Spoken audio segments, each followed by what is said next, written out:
누가복음 2장 21절 40절까지 말씀을 살펴보도록 하겠습니다. 예수의 할례와 장명을 마치고 정결 예식을 위해 성전에 올라간 예수와 그의 부모는 이스라엘 구원을 바라는 경건한 자들을 대표하는 시몬과 안나를 만나게 됩니다. 21절에서 24절은 할례와 정결 예식입니다. 할례와 정결 예식을 이해하기 위해서는 당시 배경에 대한 이해가 필요합니다. 유대인 가족들은 아기가 출생하면 몇 가지 의식을 행하였습니다. 첫 번째는 할례입니다. 할례는 남성 성기의 포피 끝을 잘라내는 의식으로 하나님과 이스라엘 사이의 언약의 표징이요 하나님과 언약을 맺은 백성으로 하나님께 순종하고 헌신하겠다라고 하는 약속의 상징이었습니다. 모든 유대인 남자 아기들은 출생 후 8일째 되는 날 할례를 받고 이름을 지었습니다. 21절은 할례할 8일이 되매로 시작합니다. 마리아와 요셉은 아기가 태어난 지 8일이 되자 율법에 따라 할례를 시행하고 잉태되기 전에 천사가 일러준 대로 아기의 이름을 예수라고 지었습니다. 아기가 출생했을 때 유대인들이 행한 두 번째 의식은 출산한 여성의 정결 예식입니다. 레위기 12장에 따르면 여인이 임신하여 아들을 낳으면 출산 후 40일, 딸을 낳으면 출산 후 80일 동안 의식적으로 부정한 상태였기에 성전에 들어갈 수 없었습니다. 22절은 모세의 법대로 정결 예식의 날이 참회라고 합니다. 규례대로 아기 예수가 태어난 지 40일이 지난 41일째 되는 날 마리아는 아기 예수를 데리고 성전에 들어가 정결 예식을 행합니다. 정결 예식은 성전에서 번제와 속죄제로 드렸습니다. 번제를 위하여 1년 된 어린 양을 드리고 속죄제를 위하여 집 비둘기 새끼나 산 비둘기를 드렸습니다. 양을 드릴 수 없는 가난한 사람들에게는 산 비둘기 2마리나 집 비둘기 새끼 2마리를 가져다가 하나는 번제물로 하나는 속죄물로 삼을 것을 명령하셨습니다. 24절에 따르면 마리아와 요셉은 산 비둘기 한 쌍이나 혹은 어린 집 비둘기 둘로 제사하려 하였습니다. 예수의 부모인 요셉과 마리아가 매우 가난했음을 알려줍니다. 아기가 출생했을 때 유대인이 행한 정결 예식에는 하나님께 드려진 헌신 예식인 장제의 구속도 포함되어 있었습니다. 율법에 따르면 처음 난 자는 다 하나님의 것으로 드려졌습니다. 출애굽할 때 모든 사람과 가축의 초태생은 다 죽었습니다. 그러나 이스라엘의 가축과 장자는 어린 양의 피를 문설주와 문지방에 바름으로 구별되어 살리심을 받았습니다. 그들 자신 존재의 가치로 인해 생명을 보존한 것이 아니라 어린 양이 대신 죽었기 때문입니다. 하나님께서는 이스라엘 처음 난 가축과 장자를 하나님께 드림으로 출애굽의 구원을 기억할 것을 명령하셨습니다. 23절에 따르면 요셉과 마리아도 주의 율법에 기록된 대로 예수님을 장자로서 하나님께 드리는 의식을 행합니다. 사실 예수님은 성령으로 말미암아 동정녀에게서 태어나셨기에 죄에 오염되지 않은 순결하신 분입니다. 본래 율법의 수요자로서 성자 하나님신 예수님께서 율법의 요구에 따라 할례와 생명의 속전을 지불하지 않으셔도 되는 분입니다. 율법에 따른 의식은 죄 아래에 있는 죄인들에게만 적용되는 규례입니다. 그럼에도 불구하고 왜 이것을 행하셨을까요?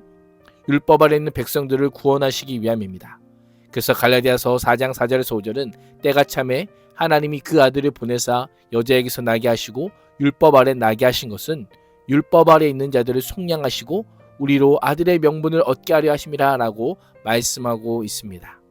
죄인인 우리를 위한 대속물로 무죄한 자신을 하나님께 드림으로 우리를 죄에서 구속하신 하나님의 은혜를 기억할 수 있기를 주님의 이름으로 축복합니다. 25절 35절은 시몬의 찬가와 예언입니다. 예수님은 유대인이라면 모두가 행하는 정결 예식과 할례를 치렀지만 사실 누구보다 특별하였습니다. 그러나 그 특별한 은혜와 역사를 아는 자는 없었습니다. 그러나 많은 사람들 중에 아기 예수를 알아본 자가 있었습니다. 바로 시몬입니다. 시몬은 의롭고 경건하여 이스라엘 위로를 기다리는 자고 성령이 그 위에 계셨던 자입니다. 그는 의롭고 경건한 사람으로 하나님께서 이스라엘을 위로하실 날을 손꼽아 기다리고 있었습니다. 그런 시몬에게 하나님께서 성령을 통해 주의 그리스도를 보기 전에는 죽지 않을 것이다 라고 약속하십니다. 죽기 전에 그리스도를 보는 것이 그의 사명이었습니다. 그리스도를 보기 전에는 죽지 못하는 것이 그의 사명이었던 것입니다. 그러나 그 약속은 말라기 선지자의 등장 이후 400년이 지나도록 이루어지지 않았습니다. 성전에 이 사람이 오면 혹시나 하고 달려갔을 겁니다. 또 저 사람이 오면 달려가서 메시아인가 하고 유심히 보았을 겁니다.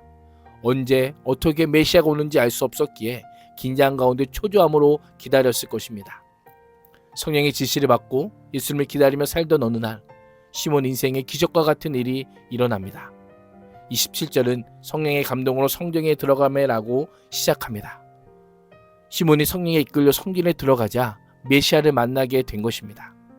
시몬을 통해 알려주는 성령의 감동은 우리의 일상에 하나님께서 예비하신 사람들을 만나게 하신다라는 겁니다.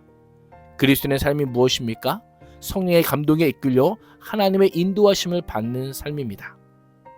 그렇다면 우리는 어디로 가야 할지, 무엇을 가야 할지 고민할 것이 아니라 성령의 충만한지를 점검해야 합니다.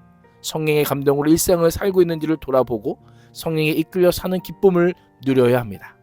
그래서 하나님께서 우리의 기도에 응답하실 때도 우연인 것 같고 어쩌다 마주친 것 같지만 하나님의 인도하심과 성령의 역사로 그 일이 응답되게 하십니다. 우리의 입술에서 하나님의 은혜입니다라고 고백하게 하시는 것입니다. 36절에서 40절은 선지자 안나와 출생 서사의 결론입니다. 시몬이 요셉과 마리아에게 예언의 말을 전할 때에 특별한 아기를 알아보는 또 다른 자가 있었습니다. 바로 안나라는 여선지자입니다. 그녀는 오랫동안 과부로 지내면서 성전을 떠난 동안 혹시라도 메시아가 오실까 싶어 성전을 떠나지 않고 주야를 금식하며 기도하며 섬겼습니다. 시몬처럼 메시아가 성전에 오실 때를 기다렸을 겁니다.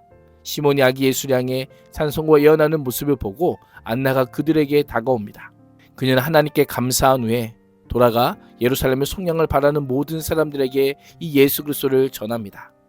안나의 생애는 과부의 기구함이 아니었습니다. 오히려 메시아를 향한 뜨거운 열망과 갈망과 기다림의 생이었습니다. 시몬과 안나는 메시아를 만나는 것으로 그치지 않고 예수 그리스도의 구원을 천하 만민에게 선포하는 복된 삶을 살았던 것입니다. 오늘 하루도 예수 그리스도를 만난 자로 다시 오실 주님을 기다리며 때를 얻든지 얻지 못하든지 예수 그리스도의 구원을 선포하는 자로 살 수 있기를 주님의 이름으로 축복합니다. 기도하겠습니다. 하나님, 다시 오실 주님을 기다리며 의롭고 경건한 삶으로 날마다 예수 그리스도의 구원을 선포하는 자로 살게 하여 주옵소서. 예수님의 이름으로 기도합니다. 아멘.